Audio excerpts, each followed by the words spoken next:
Hi, everybody. Welcome back. I wanted to touch base with everyone. I've just finished therapy, my 8 week, 5 day a week course, full time. Um, and I wanted to touch in with everybody about how therapy went for me and kind of take a look back at what I had been hoping to get out of it and what I feel that I got out of it. I've been having a terrible week this week. I really have. And there's been a few of them that have rolled at me over the holidays. Um, you know, I wanted to feel great. I had these visions of walking out from my 8 weeks of therapy and being on top of the world and having conquered everything. And, you know, I look back at what my expectations and what my dreams were, and I see how unrealistic they were. That being said, I'm not at all disappointed with how therapy went for me. Therapy for me has provided me with a set of skills and a set of tools that I've been able to use over the last few weeks. So that even though I've been having some pretty bad weeks rolling at me and pretty bad days rolling at me, I've been able to effectively deal with them. 8 weeks ago, had I been having a week like I'm having this week, I'd have spent most of that week actually just behind me right there, lying in the bed with the lights off, shutting out the world and just trying to survive.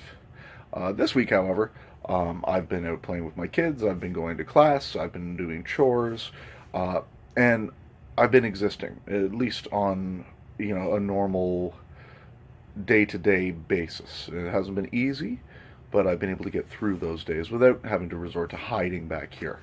I may not be as functional as I want to be. However, um, I am somewhat functional. And the tools that I've been working on that have given me this ability, primarily speaking, when I'm going through the worst of my times, are what we call distress tolerance skills. Um, Now, distress tolerance skills are skills that people like me use when they're in an episode of high distress. And what high distress is when you feel like your anxiety is right over the top or your depression is right over the top. Um, with anxiety, it's that you're literally jumping out of your skin. You can't stay still. You just want to scream. With depression, it's quite literally that you want to die or you start having thoughts that everybody hates you. Um, and what I've been able to learn, what distress tolerance has taught me, um, are some nifty ways that you can not necessarily stop the attack from happening, not necessarily make it better, but stop it from getting worse in the moment. Now, some of these tricks and excuse me, I should not have called them tricks. They are methods, they are tools, and, um, there's no mystery in how they work. Um, so, part of these tips and these activities that you can use to help bring down your distress just that slight amount, or at least help stop it from ramping up and getting worse, are things like using cold water or ice, jumping into a cold shower for 10 to 20 seconds at a time, um, putting ice on your chest or on your back or even on your face, running cold water on your face. These things are all tools that can actually help to make an anxiety attack uh, ebb off a little bit in terms of when it's ramping up and looks like it's going to go over the top. It can kind of peter it out, and what it does is it actually engages both your sympathetic and your parasympathetic nervous systems. So when you are having a panic attack and your heart rate is climbing and your blood pressure is climbing and your breathing is climbing, well, using a distress tolerance skill like cold ice on your body somewhere actually helps your body reset its parasympathetic nervous system. So that'll literally start to bring down your blood pressure, your heart rate, your breathing, things like that. There are an awful lot of other techniques under the umbrella of distress tolerance. Intense exercise is another one. Go for just a 2 minute run, or push-ups for 2 minutes, or jumping jacks for 2 minutes.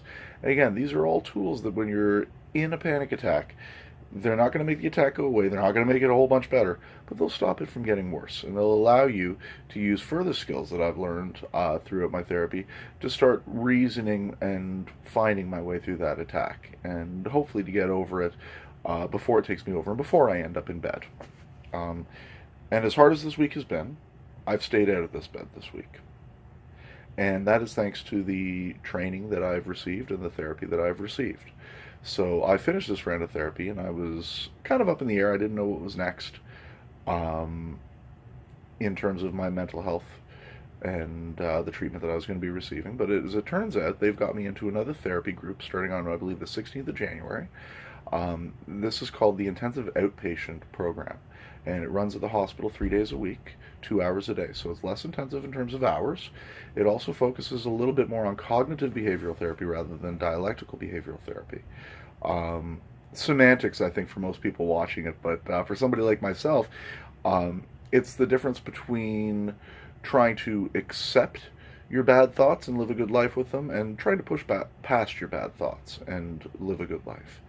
And that's my next step, and that's what I hope to be taking on January 16th. So I will keep in touch with everybody and give you guys updates, and we'll let you know how it's going. I'm going to be coming right at you very shortly with video logs on depression and anxiety, and I've got some, I hope, pretty good perspectives on those that I want to share with you, and that I hope can help some people out there.